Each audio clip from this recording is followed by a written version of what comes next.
unidos en verdad, lo adoramos con fervor. Gozo de vivir unidos por la fe, siempre Jesús nos guiará. Vamos al cielo, Jesús nos espera, hay un lugar para ti. Contigo yo quiero cantar en el cielo, vamos mi hermano al hogar. Al gran capitán habremos de seguir, la gran victoria cerca está. Sin vacilación al cielo vamos y que nadie falte allá. Vamos al cielo, Jesús nos espera, hay un lugar para ti. Contigo yo quiero cantar en el cielo, vamos mi hermano al hogar. Amén. Amén. Amén. Amén. Amén, muchas gracias. Qué hermoso, lindo comienzo para ese sábado.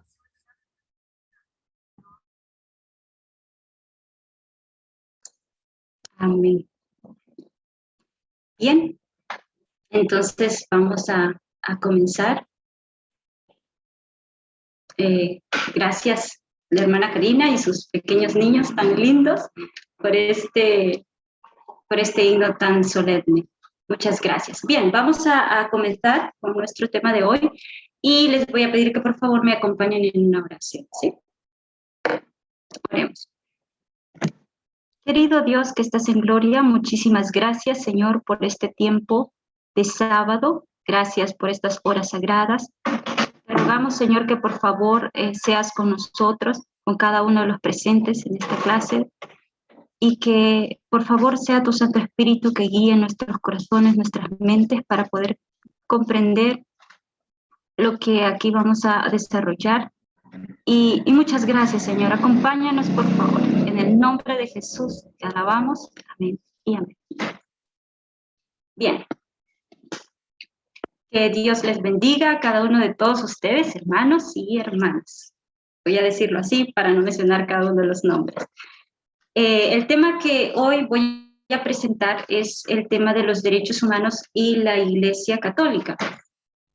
Para poder llegar a la conclusión de lo que el objetivo en sí es analizar el asunto de los derechos humanos en torno a la sociedad como tal y desde el punto de vista católico, para poder llegar a una conclusión, identificar si hay coherencia o entre lo escrito y lo práctico, o entre lo que se profesa y lo que se practica.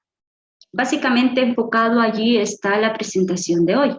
Y la temática que se va a analizar es la conceptualización y un poco de historia de los derechos humanos, partiendo desde la Revolución Francesa, y el derecho natural y el derecho positivo.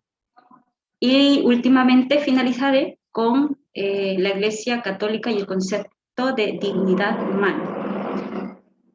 Todo esto está enfatizado en lo que es los derechos humanos. Bien. Cuando nosotros hablamos de derechos humanos, en un concepto bastante técnico, podríamos decir que son todas aquellas atribuciones que posee cada persona por el simple hecho de ser persona y que deben de ser respetados en todo tiempo, y esto nos hace ser libres. Así que cuando hablamos de libertad y nos remontamos a Francia en su revolución, cuando Francia proclama el concepto de libertad, Francia, dice Francia que todos los seres humanos, todos estamos dotados del uso de la razón. Y el derecho de la igualdad lo va a aplicar desde ese punto de vista de la racionalidad. O sea, que el fundamento que la Revolución Francesa tiene para decir que todos son iguales, lo va a hacer desde el punto de vista de la razón. Dirá que es la razón la que nos vuelve iguales. Y es la razón la que nos permite liberarnos del dogma. Entonces, es allí donde se crea ese concepto de libertad y seguidamente se plantea el otro término de fraternidad. Y a través de esto, solamente para que el ser humano pueda llegar a ser iguales, es la razón, y a través de esto es la educación. O sea, la educación va a permitir de que el ser humano pueda ser un hombre igual a través de la razón. Y esto se plantea el derecho a la fraternidad. Y este concepto se fundamenta en que todos los hombres son libres e iguales. También se va a establecer en la Revolución Francesa, lo que establece también es el concepto de ciudadanía.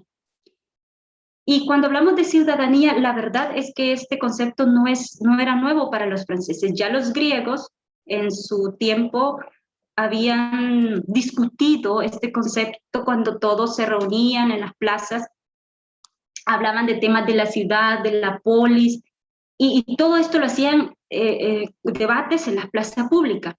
Así que ellos también contribuían que la educación es la que lo formaba a los ciudadanos, y también lo hacía a través de la razón. Así que después de que Grecia debate esto, este concepto de ciudadanía se va a perder o va a desaparecer, por ejemplo, en la época romana, en la época feudal, y es Francia la que vuelve a retomar este término nuevamente. Así que cuando nosotros hablamos de ciudadanía, estamos hablando de que los hombres forman parte de un Estado, que tienen derechos y tienen deberes, y que los primeros son el derecho a la igualdad, derecho a la libertad y derecho a la fraternidad. Así que cuando Francia postula los derechos del ciudadano, del hombre, los derechos del hombre y del ciudadano en 1789, que fue aprobada por la misma Asamblea de Francia, lo hizo con el mismo objetivo: promover la igualdad, la libertad y la fraternidad. Y el propósito de Francia es quitarle el proceso educativo o quitarle lo que la Iglesia Católica promovía, para que la educación pudiese ser laica. Y esto fue el objetivo, y eso es separación de Iglesia y Estado, que es algo que nosotros lo hemos estudiado. Así que primero ellos hablan de esto. Cuando ellos hablan de fraternidad, ellos dicen, solo los hombres nacen libres e iguales. Entonces, solo los hombres pueden ser fraternos. Y si no es libre, por supuesto, no tiene acceso a este principio de ciudadanía, por ejemplo. Es allí donde nos encontramos que Francia está proclamando la igualdad en derechos, pero deja de fuera a las mujeres y deja de fuera también a los esclavos. Así que esto va a tener esto es como una construcción social. A lo largo del tiempo se va a ir ampliando más este concepto de ciudadanía, de quiénes pueden ser ciudadanos y quiénes no. Así que algunos países tomaron el modelo de Francia para poder hacer lo que ahora conocemos como países libres, independientes, estados, pero les costó bastante comprender lo que es ser un ciudadano. Por ejemplo, algunos países decían que solo los hombres blancos, letrados, tienen acceso a una educación, exceptuando los indígenas, por ejemplo. Pero en esta revolución hubo un hombre que se llamaba Jean-Antoine Condorcet. Es un nombre en francés, así que, así como lo mencioné, quizá usted pueda mencionar mejor. Este hombre manifestó que la declaración que estaba redactada de los derechos del ciudadano era muy contradictoria. Y ahí fue donde se promovió la nueva idea de que las mujeres también tenían derechos y que la política que se promovía negaba el acceso a las mujeres, incluso a derechos políticos, a derechos civiles, y esto era negar prácticamente la libertad. Y ahí fue donde, años más tarde, en 1791, se crea la Declaración de los Derechos de la Mujer y de la Ciudadana. Así que todo esto, para hacer un pequeño resumen de lo dicho, Francia establece el derecho de la igualdad, la fraternidad, la libertad. Pero para esto, Francia se va a valer del método de la educación.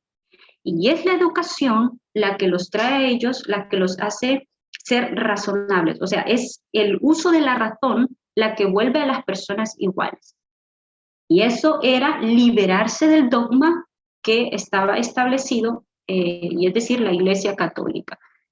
¿Hasta ahí está todo claro? ¿Alguna duda o algo?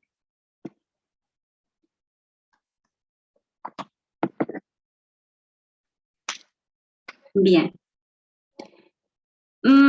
Ahora quiero tocar un concepto bien importante. Yo no sé si puedan ver acá.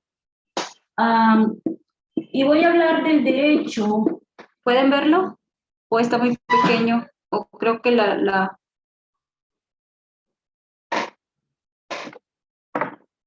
¿Pueden apreciar la letra?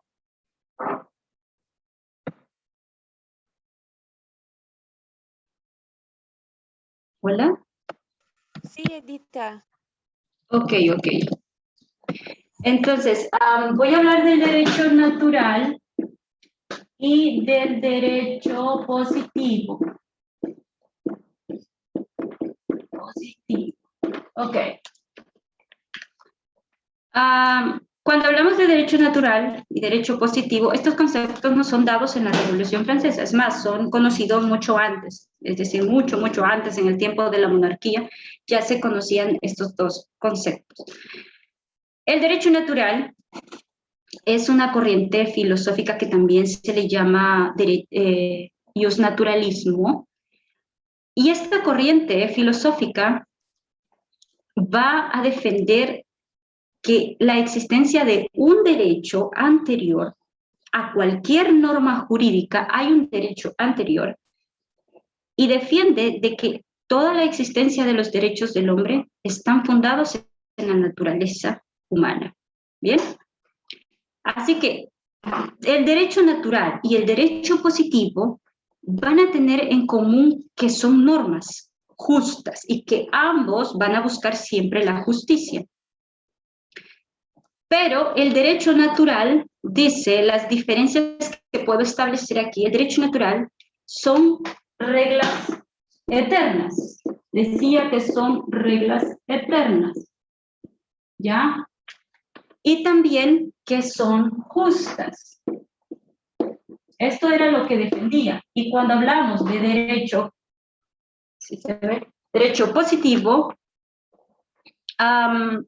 era prácticamente son reglas que son temporales, no son eternas, sino temporales, y también regulan la conducta.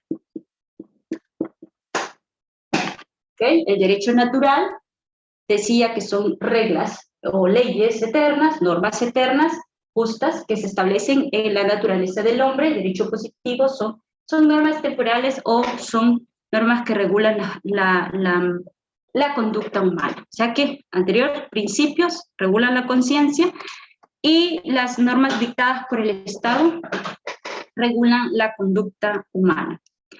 Así que el derecho positivo frente al derecho natural va a hacer referencia a que es una corriente más racional, o sea, laica, y va a explicar el derecho como producto de la razón del hombre. Y el positivismo jurídico está en contra de cualquier tipo de especulación, cualquier construcción metafísica, e insiste estrictamente en la separación del derecho de la religión y del derecho de la ética y la moral. Entonces, el positivismo jurídico, como un estudio científico, dice que la idea de que existe un derecho natural, inmutable, eterno, universal, es una noble ilusión. Eso es lo que va a hacer. Entonces, van a haber dos posiciones que van a estar pugnando la una con la otra.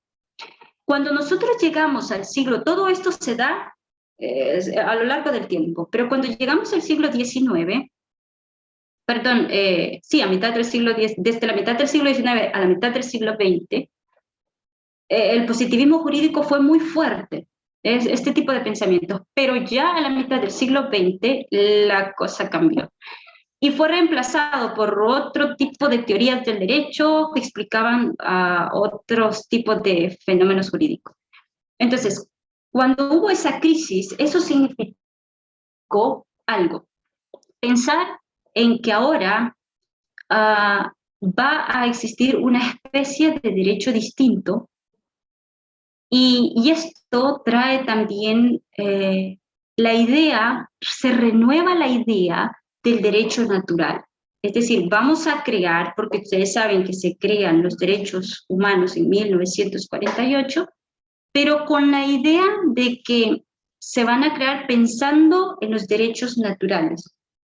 Cuando hablamos de derechos naturales, estamos hablando de la vida, la libertad, la búsqueda de la felicidad. Estamos hablando de derechos que dignifican a la persona, que son inherentes al ser humano, que son inalienables. Así que se va a crear la Carta de los Derechos Humanos en base a los derechos universales o a los derechos naturales, al derecho natural.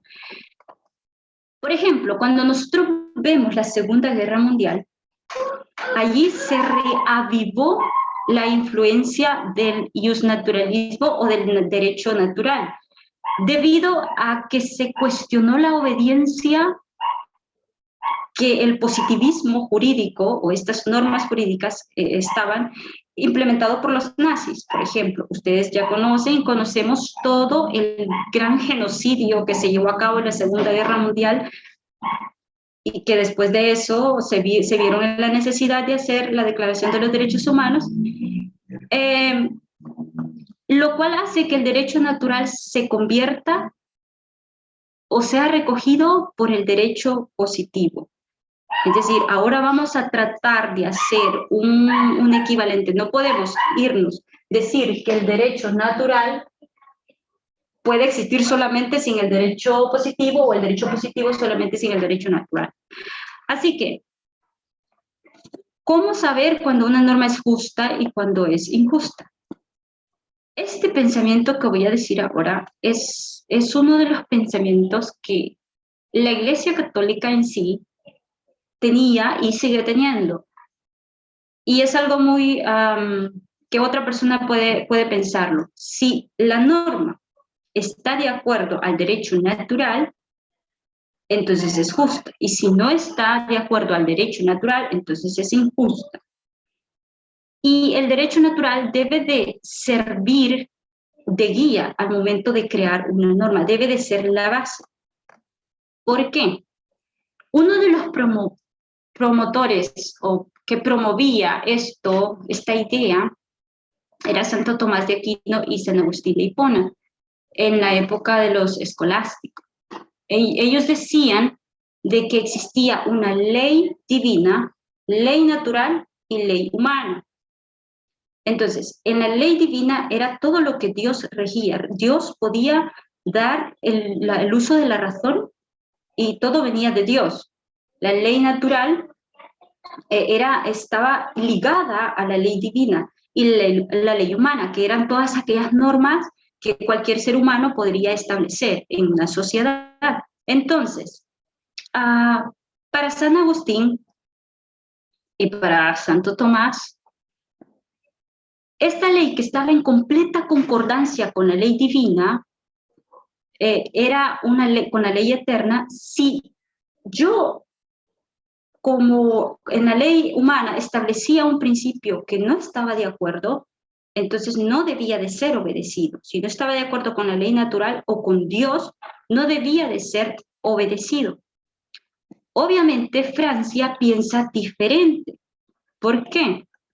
Si bien es cierto, cuando se trata de tener leyes justas, todos tienen como fin buscar el bien común. Francia lo que pensaba era lo siguiente: como ley natural, todos los seres humanos nacemos como seres razonables. Tenemos el uso de la razón. Entonces, esto nos libera del dogma, dice Francia.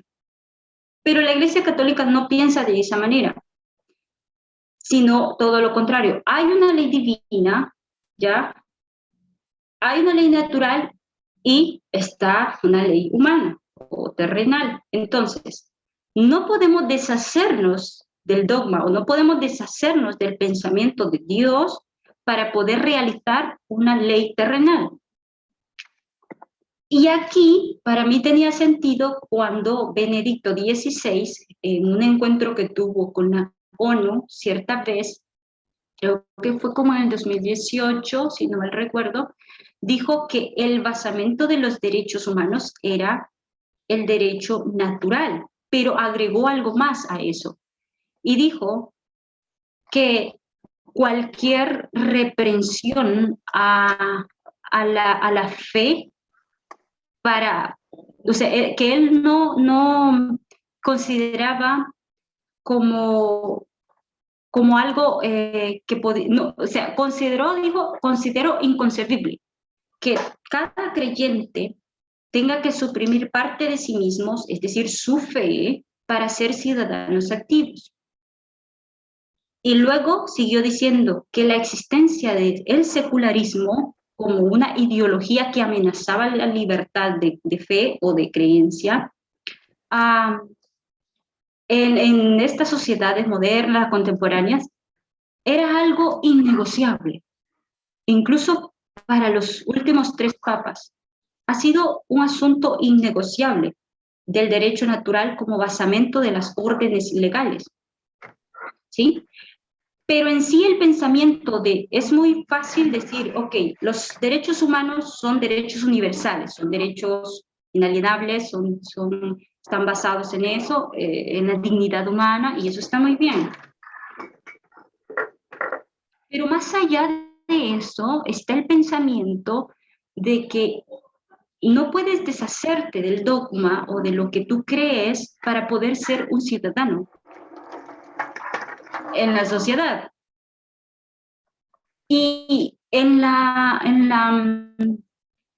nueva versión del abuso sexual de menores, que anterior se había incluido en el 6º mandamiento, no cometerás adulterio, que prácticamente ellos dicen no cometerás actos impuros. Todo esto que prohíbe la conducta sexual inapropiada, ellos ahora, hoy día, se ha incluido en la sección de delitos contra la vida, delitos contra la dignidad y delitos contra la libertad humana.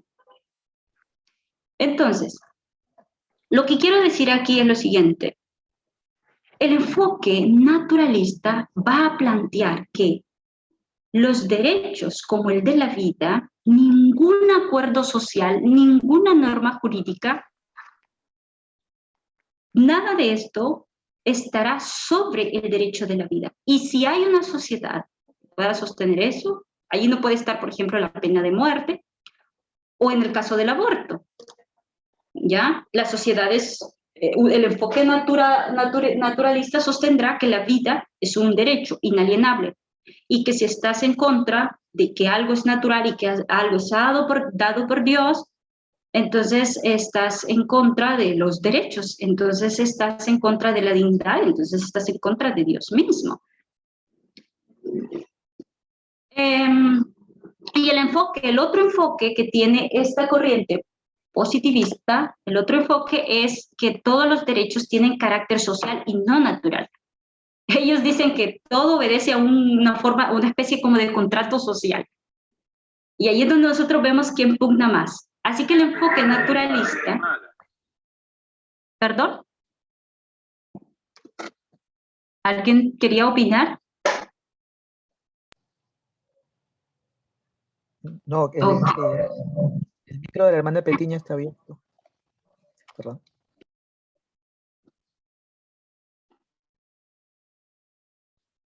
¿Puedo continuar?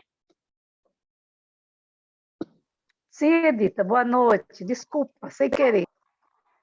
Ok, no hay problema, no se preocupe. Bien, entonces el otro enfoque del cual les estaba mencionando es que dice que los derechos no son negociables. El enfoque naturalista dice que los derechos no pueden negociarse. O sea, ningún Estado puede estar en contra de ellos. Pero el enfoque positivo dice que estos se pueden expandir a lo largo de la Constitución. O sea, en una sociedad pueden declararse normas, derechos,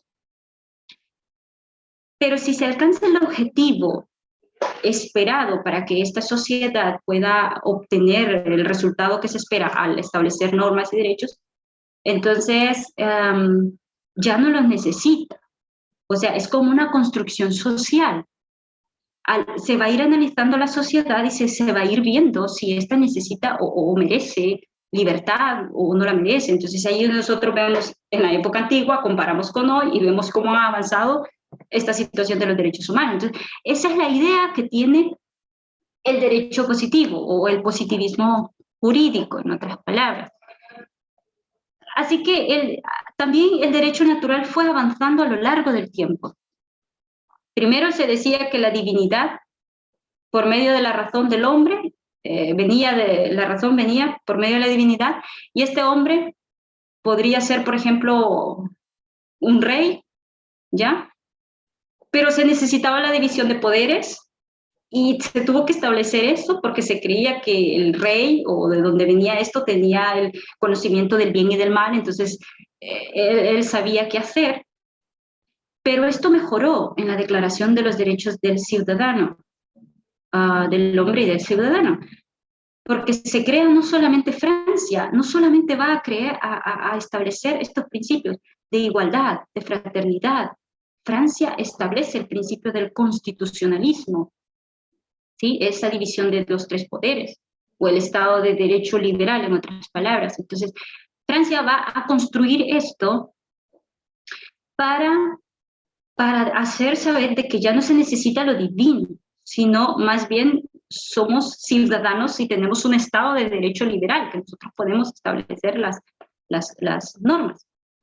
Pero a todo esto dicho, ¿qué dice el pensamiento judio-cristiano, por ejemplo? Nosotros sabemos que ellos de alguna manera proclaman la igualdad. Es más, están de acuerdo con la dignidad de todos los hombres, e incluso por ser imagen de Dios. En cambio, el catolicismo fue expandiendo y se fue extendiendo y fue perfeccionando ese concepto de derecho natural como un fundamento objetivo para señalar la igualdad de los hombres. Pero cuando nosotros hablamos de Iglesia Católica, estamos hablando de un Estado, ¿cierto? Hablamos de un Estado. Y cuando hablamos de derechos humanos y hablamos de este Estado, es inevitable el grado de contradicción que esto tiene.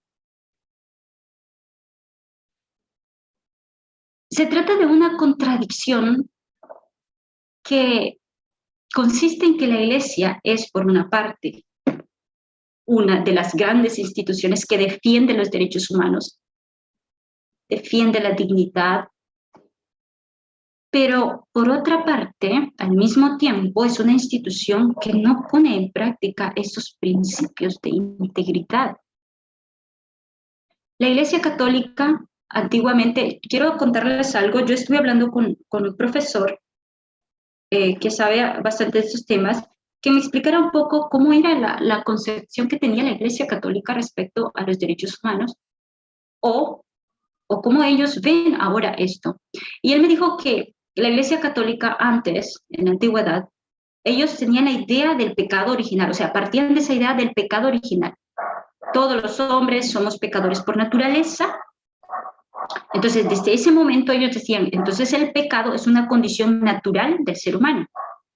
Y este pecado natural, la Iglesia lo va a eliminar, o sea, va a plantear que se puede eliminar a través del bautismo. Es ahí donde empezamos a ver los bautismos de los bebés, porque quieren quitar el pecado original como algo natural.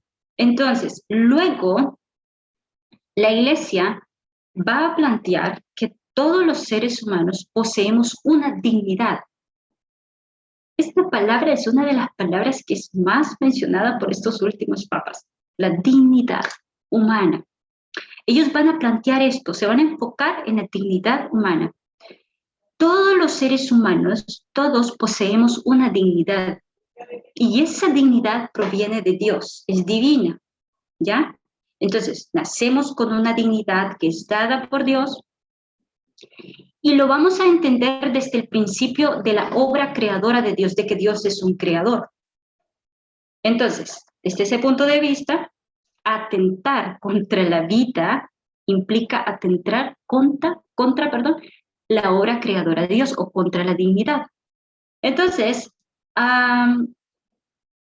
por ejemplo, una persona, dice la Iglesia, puede ser condenada a la muerte por pena de muerte y esto, entonces la Iglesia va a decir, esto es atentar contra la obra creadora de Dios, por ejemplo.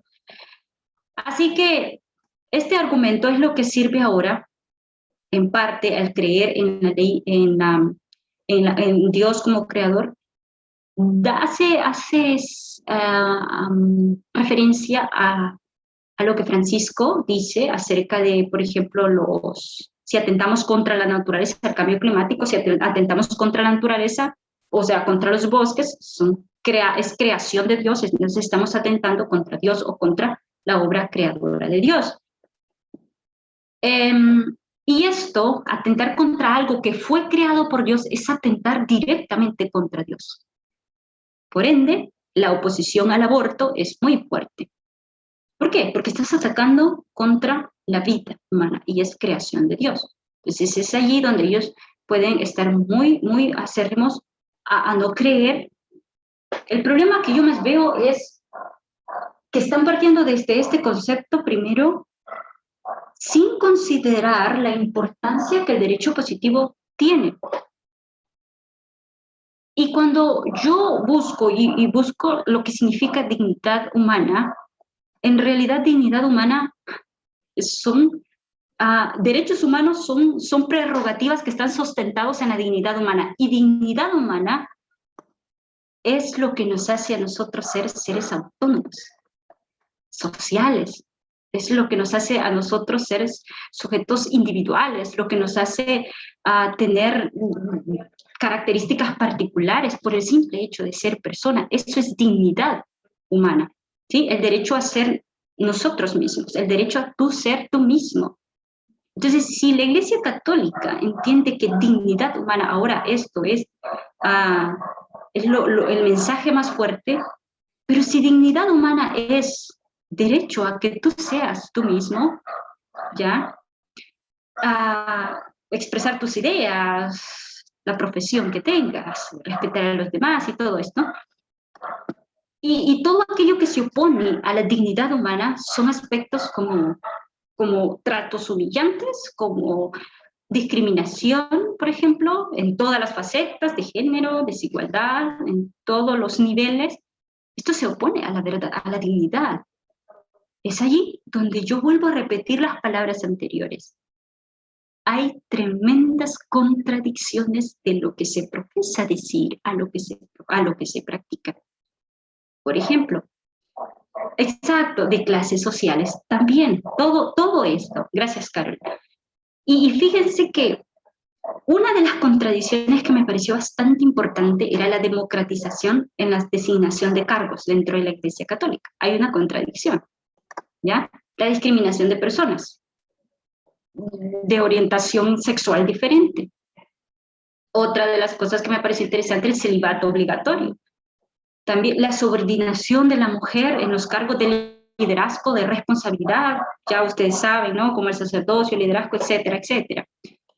Entonces, la Iglesia, cuando ella habla de derechos humanos, quiero recalcar aquí de que incluso los videos que se mencionan, los videos del Papa, hay uno que se titula Derechos Humanos, es muy lindo el lenguaje que utiliza. Yo creo que más de nosotros lo podemos utilizar y decir, sí, esto es así. Pareciera muy sutil la forma de decir las cosas, pero al realizarlas es totalmente diferente. Cuando la Iglesia Católica habla de derechos humanos, se refiere a los derechos, no a los que están en la Declaración de los Derechos Universales, no se refiere a esos, cabe destacarlo, sino que guarda esos pequeños matices, ¿ya? A los derechos de las personas, o cómo los considera desde su propia percepción o desde su propio magisterio. Por tanto, la Iglesia pretende resignificar permanentemente los conceptos de libertad, de laicidad, libertad religiosa, derechos humanos, todos esos conceptos. Y de esa manera intenta influir en la concepción, que sí, así, que influir, o sea, en esa concepción universal que nosotros creemos de derechos universales, derechos humanos, para que ésta se pueda adaptar a su propia ideología o a su propia comprensión de lo que es derechos humanos, ¿ya? Y ahí es donde podemos llegar a una conclusión de que los derechos humanos han sido influenciados grandemente por la ideología de la Iglesia Católica o de los lobbies, grupos de presión de la Iglesia. Entonces todo esto, y esto es algo que ha sido, por ejemplo, un escritor muy influyente en la Iglesia Católica, Camilo Massise. Este hombre fue un líder considerado protagonista del ambiente católico de Latinoamérica, y él escribió muchos libros y todo. Pero este hombre denunciaba en un tono bastante fuerte a la Iglesia, pero a la misma vez se mostraba el defensor de la Iglesia o el amoroso de la Iglesia. Y una de las cosas que él decía es que hablaba de sus propias experiencias dentro del campo de los derechos humanos, cómo es que se vive esto dentro de la Iglesia Católica. Y él decía en uno de sus ensayos que el Vaticano tiene diferentes tipos de violencia, o él dijo violencia interior dentro de la cúpula del Vaticano, que son el centralismo, el autoritarismo y el dogmatismo. Habló bastante de esto. Y el centralismo, él se refería a toda aquella forma de violencia que está centrada en el poder, en la división del poder, de la burocracia eclesiástica, es decir, lo que a los creyentes están expuestos en los diversos ambientes socioculturales, incluso ahí eclesiales, o sea, hay un centralismo. Y luego decía el autoritarismo, hay una violencia allí. ¿Por qué? Porque se reviste de un poder sagrado y se ejerce bajo la discrecionalidad, o sea, discreto, y el secreto de los hombres que legislan sobre temas que no conocen en realidad. Y luego él dijo la violencia grande del dogmatismo. O sea, no admite que vivimos en un mundo que es sumamente pluralista y la Iglesia impone una sola perspectiva teológica tradicionalista, ideológica y tradicionalista, y la elabora a partir de acontecimientos que quedaron ya en épocas pasadas. Y eso me hizo pensar en esto, ¿sí? O sea, de que la Iglesia no se actualiza y no ve que hay una sociedad pluralista. Entonces él dice, solamente el trabajo el trabajo pastoral religioso, o sea, es como ese espejo o ese catalejo que te hace ver cara a cara lo que en realidad se está viviendo allí o cómo es que esto está. Y me pareció interesante la opinión de este hombre. Cuando nosotros vemos, por ejemplo, la igualdad en las mujeres dentro del campo religioso, pues este es un tema que es tratado de diferentes niveles. La ordenación de la mujer, por ejemplo, los derechos sexuales, reproductivos de la mujer, los derechos laborales, derechos de una preparación académica, y todo este tipo a la no violencia, todo esto es igualdad. O sea, todos estos temas se deben de considerar de una manera lógica, ¿no? Y justa. Pero sabemos que al interior de la iglesia, de la organización, de la institución o del Estado católico, las funciones son, o sea, las funciones son en base a la posición de género, en base al género. Las mujeres simplemente son las servidoras, monjas, y las que no son reconocidas, no son ordenadas, y todo este tipo de cuestiones son las que nosotros podemos ver en la Iglesia Católica. Mujeres solamente dedicándose a enseñar a los niños y este asunto. Siempre el mismo enfoque tradicionalista y patriarcal. Así que desde 1990, la Congregación para la Doctrina de Fe publicó un documento, Instrucción sobre la vocación eclesial, y en ese documento decía lo siguiente: no se puede apelar a los derechos humanos para oponerse a las intervenciones del magisterio. En otras palabras, si tú quieres profesar, creer en los derechos humanos, ¿sí?, no te puedes oponer a las intervenciones del magisterio. O sea, del magisterio es de su pensamiento o de su doctrina o de su fe, ¿sí? Entonces, resumiendo hasta aquí, la verdad es que la Iglesia Católica, que ya mostró una fuerte oposición en todos estos postulados de la época de la Ilustración, en su propuesta de derechos humanos del hombre y del ciudadano, defiende y predica en sus enseñanzas, desde no hace muchos años, desde la Declaración de los Derechos Humanos incluso, y profesa aceptarlos y decir que esto nos dignifica y que está a favor de los derechos humanos, e incluso el líder católico motiva a orar por los que sufren persecución por causa de los derechos humanos, por la defensa de ellos, todos los activistas. Y parece motivador y parecía cierto, pero en realidad esta misma iglesia no pone en marcha o en práctica tales derechos. Ni el Estado de la Ciudad del Vaticano, ¿sí?, es un Estado de derecho, no, ni el Vaticano, aunque profese estar asociado con las Naciones Unidas y esto, de ninguna manera esto hace de que pueda acceder a una igualdad. Todos esos crímenes, por ejemplo, contra la humanidad, la tortura, los delitos, el genocidio abundante, todo lo que nosotros podemos ver, discriminaciones y todo esto, no pareciera que fueran temas que realmente se practican allí dentro. Y esto me llevó a pensar en que no solamente la profesión, lo que ya nosotros leímos de la anciana Tess, pero obviamente ella lo dijo en otro contexto, pero esto me llega a pensar de que la profesión de la santidad nunca será una prueba viable o una prueba que demuestre que en realidad yo creo en la igualdad. Nosotros conocemos a la línea de la falsificación y entendemos de que esto es el sistema de falsificación.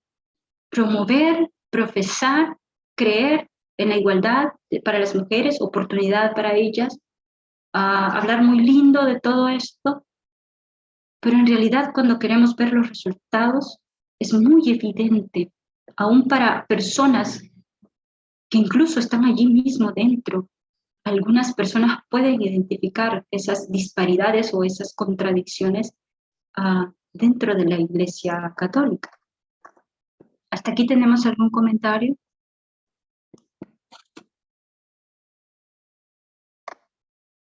He hablado bastante, así que no sé si tienen algún comentario.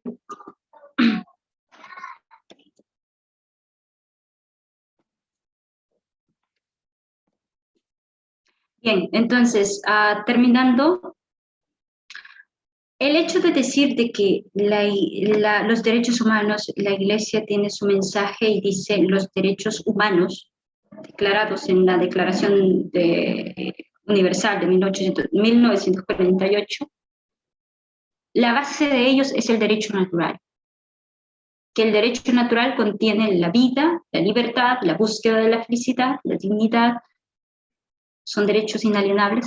Entonces, cuando dice, tiene su derecho, su base allí, es su base. ¿Sí? Los derechos humanos tienen su base, y es el derecho natural. Y eso lo defendemos eso mucho. El hecho de decir eso o de creer en esa perspectiva no le hace practicar lo que en realidad cree. O sea, para que un juicio, sea justo, se necesitan las normas jurídicas. Si dentro de un juicio está un hombre que cometió una violación hacia un menor o una menor, se van a aplicar leyes que sean justas. Pero el derecho natural me dice que los dos tienen derechos y deberes. Los dos tienen derechos a la vida. Los dos tienen derechos a una dignidad. Los dos tienen derecho a ser feliz.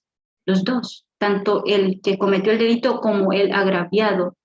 Los dos. Pero ahí es allí donde yo voy a establecer esa equidad. Se van a establecer normas que sean justas.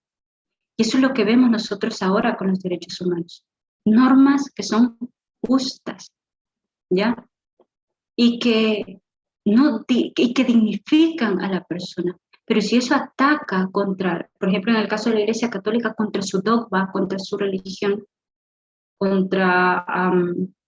eso lo hace que se encaje o que se meta a una botella, como vimos la ideología, y hace despreciar a los demás. Los derechos humanos son universales, es decir, nos dignifican a todas las personas. No importa la religión, la raza o el sexo de estas personas, simplemente por el hecho de ser seres humanos. Bien, he llegado al final de la clase. Si tienen alguna pregunta o hacemos una oración y después podríamos también tener algún comentario que pueda servir como aporte. Me parece bien esa idea. ¿Ok? Entonces, oramos. Hagamos una oración.